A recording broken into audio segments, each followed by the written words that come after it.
Here's my bus, 1987 Bluebird Wanderlodge PT40 pusher. That's a tag axle in the rear and the engine's in the rear.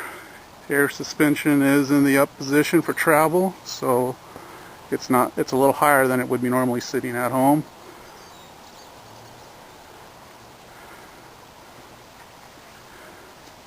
Got the ram down in the back. Have them in the front, but I just have them down in the back mostly, so if one of the airbags was to pop or I did something that made the airbags drop, it wouldn't squish me while I'm doing my oil change that I actually got done a little bit earlier. 28 quarts of oil. What a pain in the rear.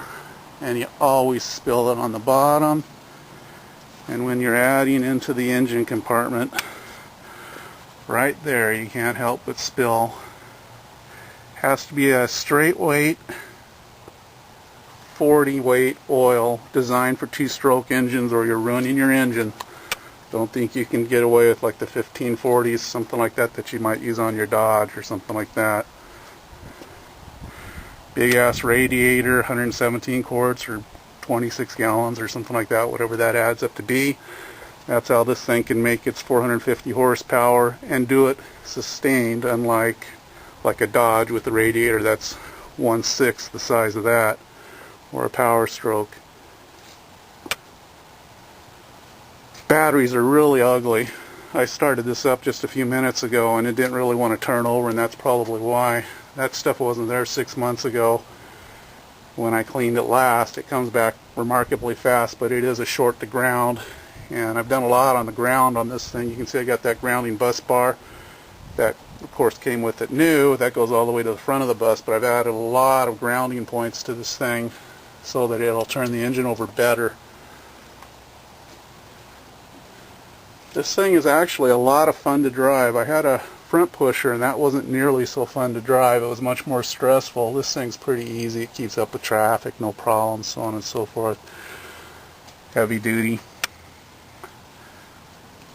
They can actually bolt two of these motors together and make them a 16-cylinder.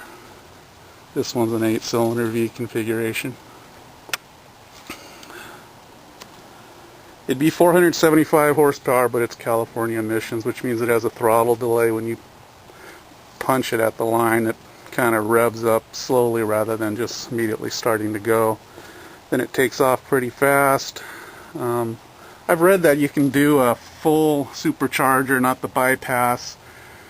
You'll lose some fuel economy, but off the line these things I guess will really haul with that. But you're also putting a lot of stress on your drivetrain. I mean, these things are, like, I think this one's like rated for 44,000 pounds, but it's probably 40,000 on the road.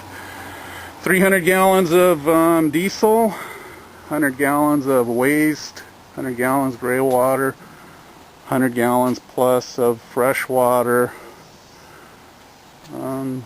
Big compartments, bigger than the front controls.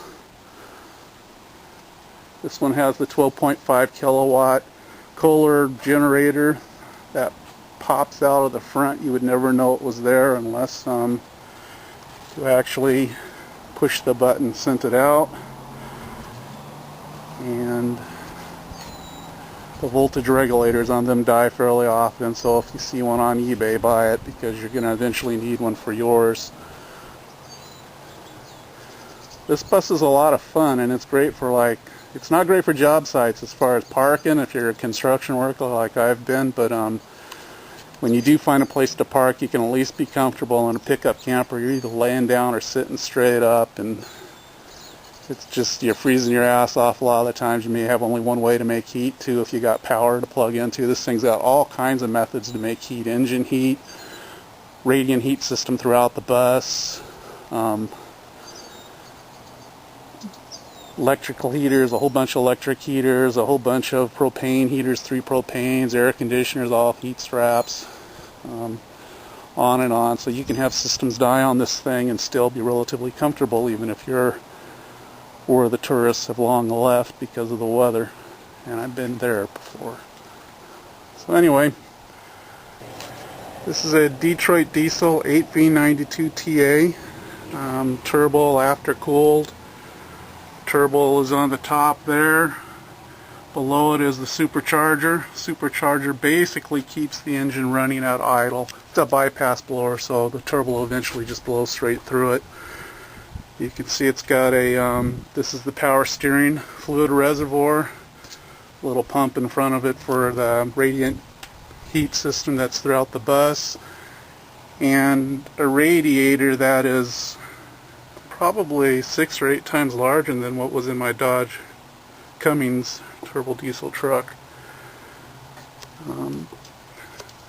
2-stroke diesel, fuel filter in the front, and these batteries really looked great about 6 months ago, but the hydrogen sulfide's kind of taken over, and I got to clean that up. Once that stuff gets embedded, it's hard to get it all. Nice 3.0 and some 4.0 welding wire, I think, in there for the battery connections. Ground was really important. I had to improve the ground to get the engine to spin really well. And we got a Raycor fuel filter in the back. The coolant system on this thing is something like 117 quarts. That's why it's able to make the power that it does for the duration that it does. It's pretty easy to take like a Cummins engine and make it do 450 horsepower. But it's something else to get the engine to do 450 horsepower continuously, which this one can do. But cooling's a big problem going up a hill.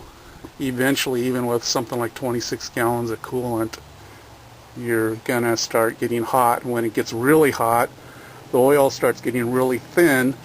And if you drop off the RPMs, you'll see your oil pressure go to practically nothing, since it's water thin when it's real hot. Also, you have to use a 40 weight 2-cycle oil in these, or you'll do damage to your engine in the long run. Don't use like 1040 or 1540, something like that. To start this thing's pretty straightforward, just key like a regular car, but you do want to make sure that your retarder controls are set, they're not turned on, and if they are on, that your foot's not in the brake, or the motor might not turn over and you think that there's an electrical problem, but it's actually retarders holding you up. And when you do switch the key to the on position, you can hear there are a bunch of alarms going off. One's telling me that the leveling system is extended, so don't drive away. The other's saying that the engine doesn't seem to have any oil pressure and you better get off the road fast, or it's going to be about $15,000 to repair. I'll stick the camera outside so we can see it start up.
running diesel. Let's do it again.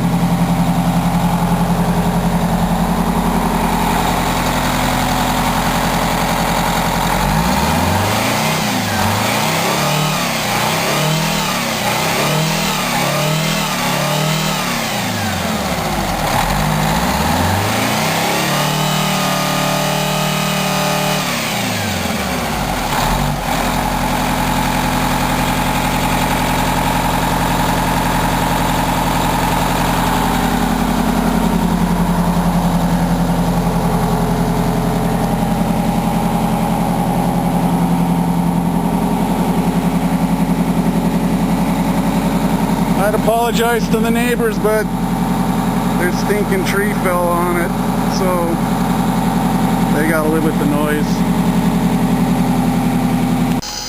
Up in the front, there's still one buzzer going off. That's my leveling warning. You'd expect that since I still have the jacks up. You can hear the motor's not nearly so loud up in the front end.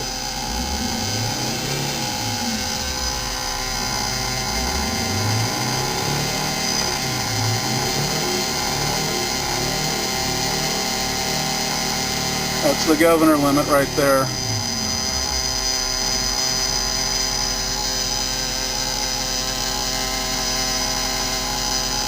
Anyhow, things pretty much as they should be. Check out the mess from the oil. You can't avoid it. Bunch of rags ruined for life. Always extra black stuff that's hard to clean up and still dripping out. Filled that first one up way too high, and of course it's gushing out, so you got to get the other one under it, or you can use a big ass tub. But then when you try to pour it from the tub into bottles, then you make another big ass mess, and you're only doing it every so often, so you don't bother to get the stuff you really need to, like a shop would have. Pretty filthy. I don't like this kind of a day. If you get to start it up, that makes it kind of fun. Then you remember why you had it in the first place. See that vent up there, that air intake? If it gets a lot of leaves on it and you start driving off, those leaves suck into the front of that thing. And then this thing will go about 10 miles an hour on the freeway. It will billow black smoke, which tells you that it's not getting air, or at least you're praying that it's not getting air, because if it is getting air, your engine is shot. But it's not, because that thing, because of the leaves, is sucked flat. And the first time that happens, you're going to scare the crap out of yourself, because it's going to be billowing smoke on the freeway. You're going to be going 10 miles an hour. You're not going to know why. And it might have been a big clump of leaves fell off, came off the top of the roof and smacked into it after you've been driving for a while. No power. You're not going to know what's happening, and you're going to think, crap, what next? Okay, just dumped the suspension so it's a little bit lower now than it was before. Can't really see it back there, but this thing's got a huge hitch built into it. And full air brakes on this bus, just like a big rig would have. So this thing's got a ton of braking power. This thing will haul pretty much anything over the hills and you won't even know they're back there. Big horse trailer, not a problem. That's about it for this video. Hope you guys enjoyed it, guys and gals. Talk to you later. Bye now.